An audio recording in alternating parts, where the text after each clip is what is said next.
1964 wasn't just a year in music. It was the moment soul found its voice. Before playlists, before classics had names, these songs played in living rooms, on street corners, and through late-night radios, changing how people loved, hoped, and held on. Away from my guy. Today on Groove Lens, we're counting down 12 R&B and soul songs from 1964 we'll never forget. And when we reach number 1, you'll hear the sound of history falling into place. Number 12, Wishin' and Hopin', Dionne Warwick. Wishing and hoping and... Soul music doesn't always arrive with power chords or dramatic crescendos. Sometimes it enters quietly, almost unnoticed, and reshapes how emotion is expressed forever. Thinking and a praying, wishing and hoping. Released in 1964, Wishin' and Hopin' captured Dionne Warwick at a crucial crossroads. That won't get you into his heart. She hadn't yet become the global icon she would soon be, but the sophistication was already there, not forced, not learned, but instinctive. So if you look at the... Her voice carried restraint, and in soul music, restraint can be just as powerful as raw intensity. Written by Burt Bacharach and Hal David, the song avoided the driving urgency that defined much of Motown's output at the time. And praying, planning, and... Instead, it leaned into patience. The melody drifts rather than charges forward, giving Dionne space to explore longing without desperation.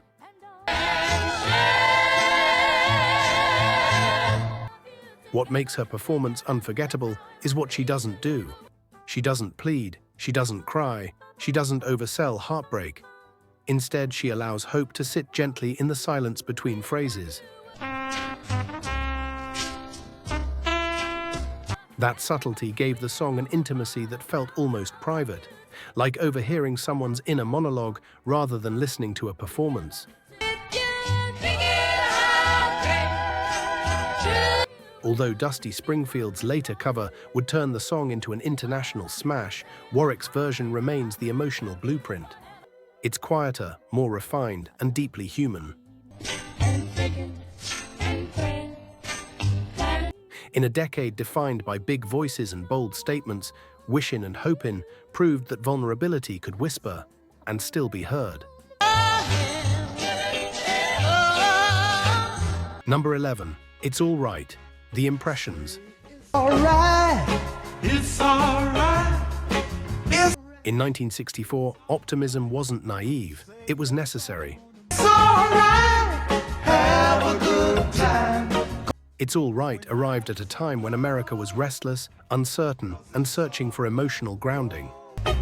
When you move it slow, it sounds. Curtis Mayfield understood that soul music didn't just entertain, it reassured. And everybody knows that it's so. And this song became one of the era's quiet anchors. From the first notes, there's a warmth that settles in. Kind of patch your feet. The groove feels welcoming, almost familiar, like a trusted voice reminding you that joy hasn't disappeared. It's just waiting to be reclaimed. Feeling sad like so many of us. Mayfield's genius was never about denying hardship. It was about offering light without dismissing the darkness. Say it's all right. Lyrically, the song doesn't overcomplicate its message. Have a good time, it's all right. But beneath that simplicity is a deeper promise, that happiness itself can be an act of resilience. Have a good time, 'cause it's all right. This record lived in everyday spaces. Living rooms, house parties, open windows on warm nights. It didn't demand attention, it earned it by being present when people needed it most. That it's all right. Whoa, it's all right. It's All Right also marked a turning point for the Impressions, solidifying their transition from gospel beginnings into R&B leaders with a conscience. Have a good time, 'cause it's all. The song's influence would ripple through the decade, laying groundwork for soul music that didn't just reflect society, it steadied it. It's alright. Even now, the song feels like a reminder we still need to hear. Oh, it's alright. Number 10, That's How Strong My Love Is, Otis Redding. I was someone way up there. This is Otis Redding without armor. By 1964, Otis was already known for his intensity. I go with love most everywhere. The growl, the sweat, the emotional force that made his performances feel almost volcanic. Oh, baby, baby. But That's How Strong My Love Is revealed a different strength entirely. This song isn't about power, it's about devotion. Otis approaches the lyric with humility, as if love itself has humbled him. Each line lands carefully, like a promise spoken directly to one person rather than an audience. His voice bends and strains, not from effort, but from feeling. The song wasn't written by Otis, and he wasn't the first to record it. But once he sang it, the song became inseparable from him. He infused it with lived experience, not just romance, but commitment, responsibility, and emotional exposure. I'll be the breeze after the storm is gone. You can almost place yourself in the moment. A small southern club, low lights, couples pressed close, the outside world held at bay for a few precious minutes. That's how strong my love is. Otis doesn't rush the song. He lets it breathe, allowing silence to do part of the storytelling. Though it never exploded on the charts, musicians immediately recognized its truth. Aretha Franklin felt it. The Rolling Stones felt it. The song became a blueprint for how soul ballads could express strength through vulnerability. In 1964, Otis Redding proved that love didn't need fireworks to be powerful. Sometimes it just needed honesty. I'll be the ocean, so deep. Number 9, The Way You Do the Things You Do, The Temptations. Every great movement needs a spark, and for The Temptations, this was it. Released in early 1964 and written by Smokey Robinson, The way you smell so sweet. The Way You Do the Things You Do introduced a new kind of soul star, charming, confident, and effortlessly cool. This wasn't heartbreak or protest. It was joy delivered with style. Eddie Kendrick's falsetto floated with ease, giving the song a lightness that felt refreshing. The lyrics flirted playfully, comparing love to everyday pleasures, sunshine, candy, smiles, making romance feel accessible rather than overwhelming. But the real magic was visual. This song didn't just sound good, it looked good. Teenagers across America practiced The Temptations' synchronized steps in bedroom mirrors, studying their posture, their confidence, their calm control. By summer, the song crossed over onto the pop charts, proving Motown's sound could travel without dilution. The Temptations weren't just singers anymore, they were symbols of aspiration. This record marked the beginning of one of the greatest runs in soul music history, and it all started with a smile, a smooth groove, and the way they did the things they did. Number 8, Every Little Bit Hurts, Brenda Holloway. Some records feel older than the person who sang them. That's what makes Every Little Bit Hurts so unsettling and so unforgettable. You treat me cold, yet you won't. When Brenda Holloway recorded this song in 1964, she was only 17 years old. But nothing about her performance sounds young, sheltered, or untested. Her voice carries emotional weight that feels earned, as if heartbreak had already carved itself into her spirit. The song doesn't rush, it doesn't decorate the pain, it sits inside it. Giving my life away. Each lyric feels exposed, almost fragile, as if the listener has stumbled into a moment they weren't meant to witness. There's no dramatic climax, just a steady ache that refuses to fade. Darling, you'll see, Motown didn't push the record like their marquee releases. It didn't fit neatly into radio formulas, but listeners found it anyway. And when they did, it became personal. This wasn't a song you casually enjoyed, it was one you felt. Over time, Every Little Bit Hurts became a rite of passage for soul lovers. You hurt me, desert me. Artists like Alicia Keys would later revisit it, but the original remains untouchable. Holloway's performance feels raw in a way that can't be replicated. She didn't need a long career to leave her mark. With this song, she etched her truth permanently into soul history. To me, darling, you'll see. Number 7. People Get Ready. The Impressions. Some songs don't aim for popularity, they aim for purpose. Curtis Mayfield wrote, "People get ready like a spiritual blueprint."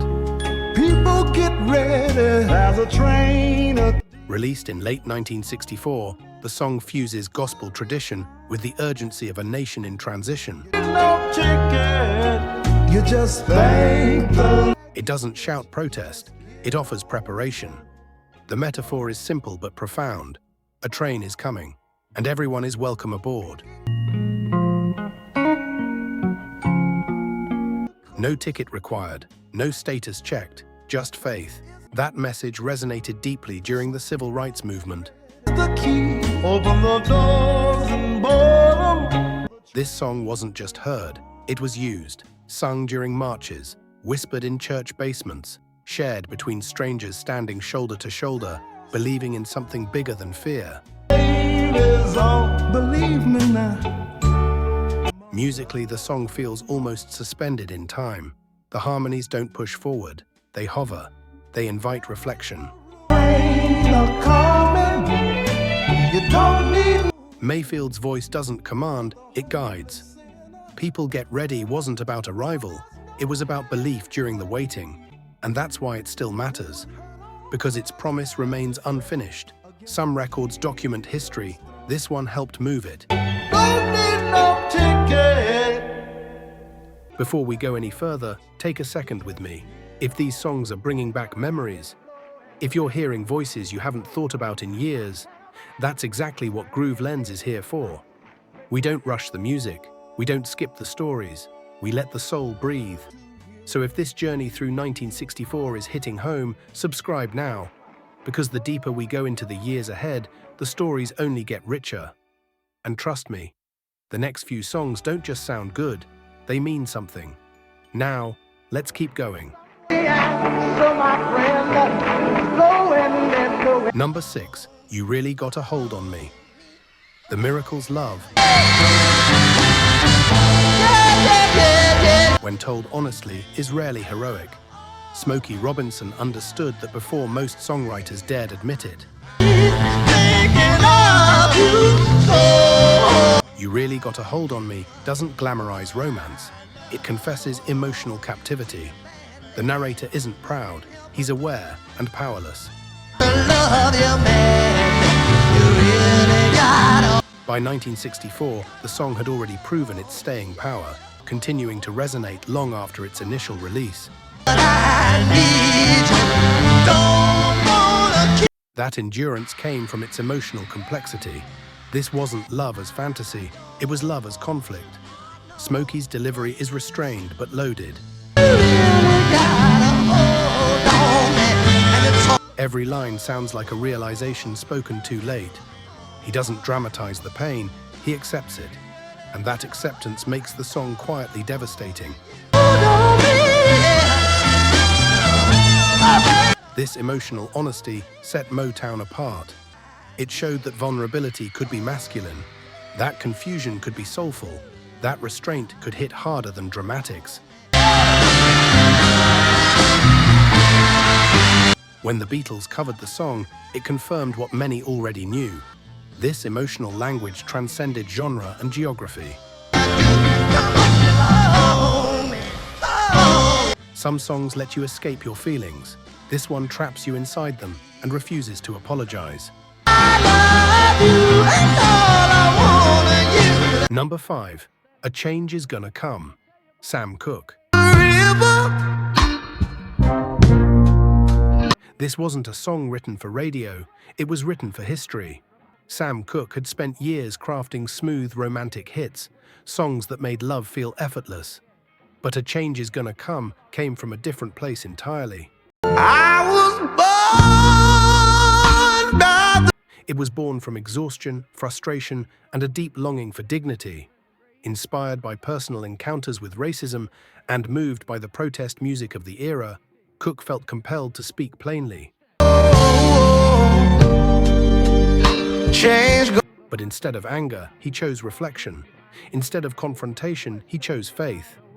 Released in December 1964, just days after his death, the song feels almost prophetic. The orchestration swells like something biblical. Oh, and just like the river. Sam's voice carries pain, but also restraint, as if he understands the weight of what he's saying.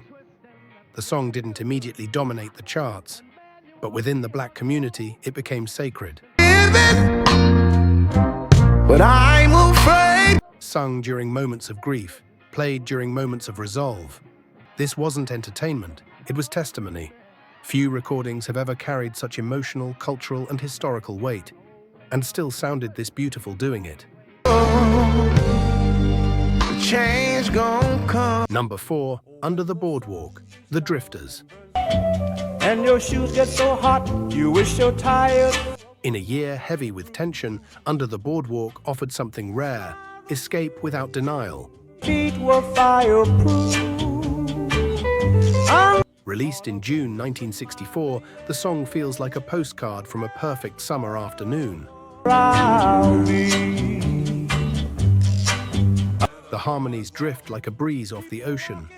The rhythm moves gently, never rushing, as if time itself has slowed down. But behind that warmth is a story of loss. We'll be having some fun. Just weeks before the song's release, lead singer Rudy Lewis passed away suddenly.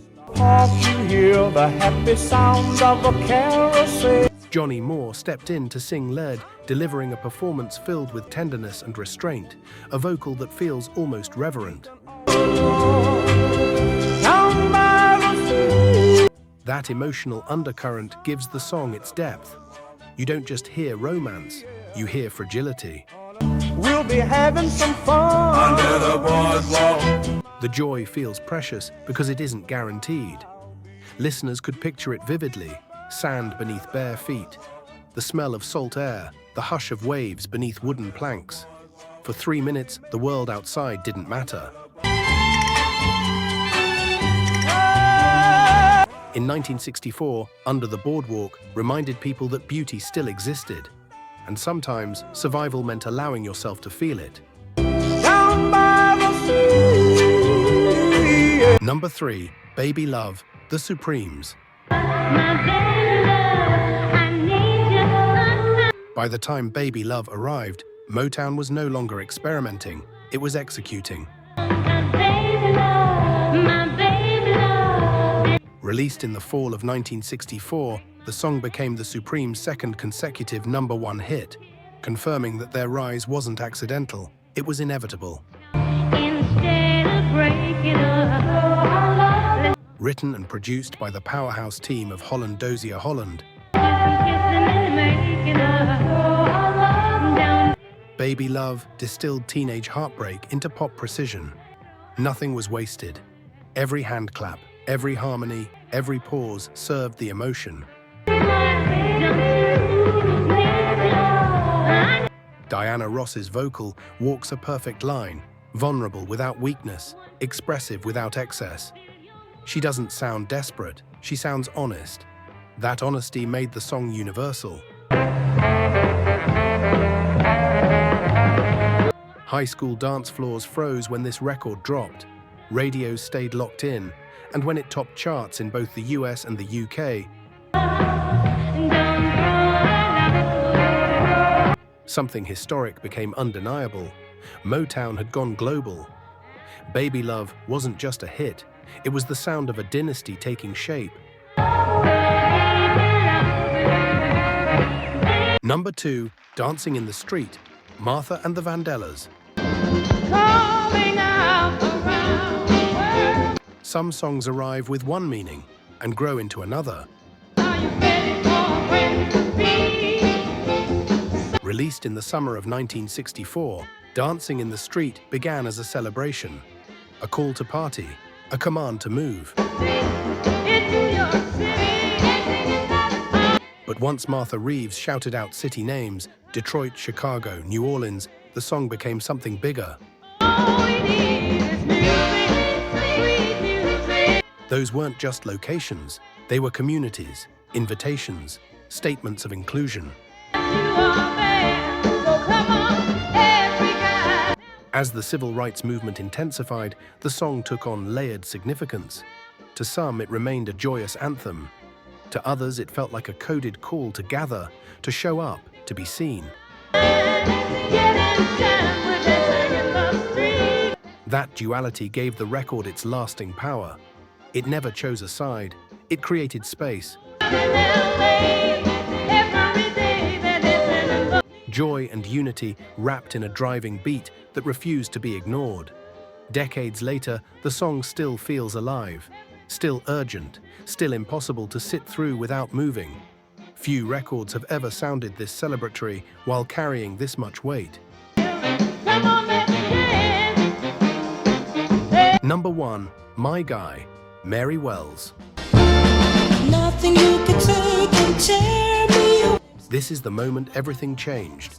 Released in early 1964, My Guy wasn't just a hit, it was a breakthrough. Birds of a feather stick together.